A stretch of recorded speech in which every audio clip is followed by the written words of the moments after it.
maintenant revenir sur cette grève qui suscite pas mal de commentaires. La grève de 72 heures décrétée par les pompistes des stations multinationales qui opèrent sur le sol malien. À cause de cette grève, son impact sur le quotidien des clients que des stations locales. Ousmane Diakité a voulu en savoir plus. Suivant.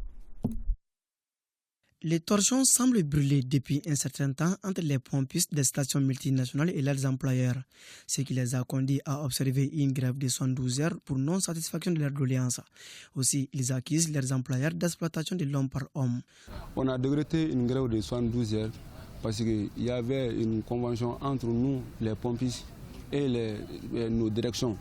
Ils ont dit qu'ils allaient appliquer tous nos doléances à partir du 1er janvier 2021. Jusqu'à présent, on s'est patienté jusqu'à ce qu'aujourd'hui, ils n'arrivent pas à mettre en application. Donc, on les a demandé et puis on les a fait des va-et-vient partout. Jusqu'à présent, rien n'a été appliqué. Nous les demandons tout simplement d'honorer leur engagement. Ces sociétés-là, ils nous donnent on ne gagne même pas de SMIC.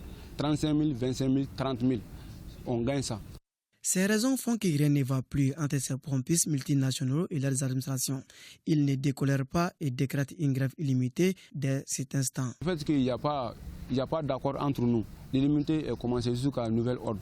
Il n'y a pas de travail, même pas de service minimum. Dans chaque station, on est en train d'envoyer nos éléments pour faire des piquets de sensibilisation. Ce que la loi même prévoit aussi. Dans les grèves, on doit faire des piquets de sensibilisation. Cette décision des pompistes qualifiée d'illégale par les employeurs est difficile à accepter par ces derniers. Ils s'en expliquent. Moi, en tant qu'employeur, je trouve que cette grève elle est illégale. Parce qu'en tant qu'employeur, je n'ai jamais reçu, comme je te dis, un avis s'adressant à moi en tant qu'employeur, donc à nous gérants en tant qu'employeur, pour dire que voici ce que nous réclamons et nous partons en grève parce que nous n'avons pas eu telle satisfaction. Au-delà de ça, la grève, c'est un droit. Mais quand tu vas en grève, on prend acte. Vous partez en grève. Mais il ne faudrait pas empêcher ceux qui veulent travailler. Autant tu as le droit d'aller à la grève, autant tu as les autres qui ne veulent pas observer le mot d'ordre de grève ont le droit de travailler. 3 jours de grève, mais les pertes sont énormes. Quand tu fais 3 jours, tu ne vends pas, n'est-ce pas? Avec le volume qu'on sait, c'est franchement un grand manque à gagner. Cette grève n'est pas sans conséquence car chacun d'entre nous consomme d'une manière ou d'une autre du carburant.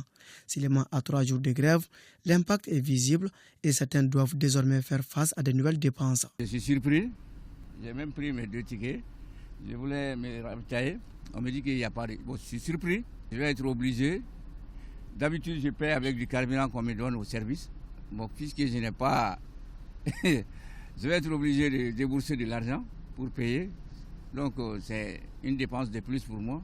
Pendant ce temps, les stations locales peuvent frotter les mains, comme en témoigne la file indienne devant certaines stations. Cette grève nous a permis d'augmenter le chiffre d'affaires, d'avoir plus de clients dans notre station. Ce qui prouve à suffisance que le malheur de certains fait le bonheur d'autres.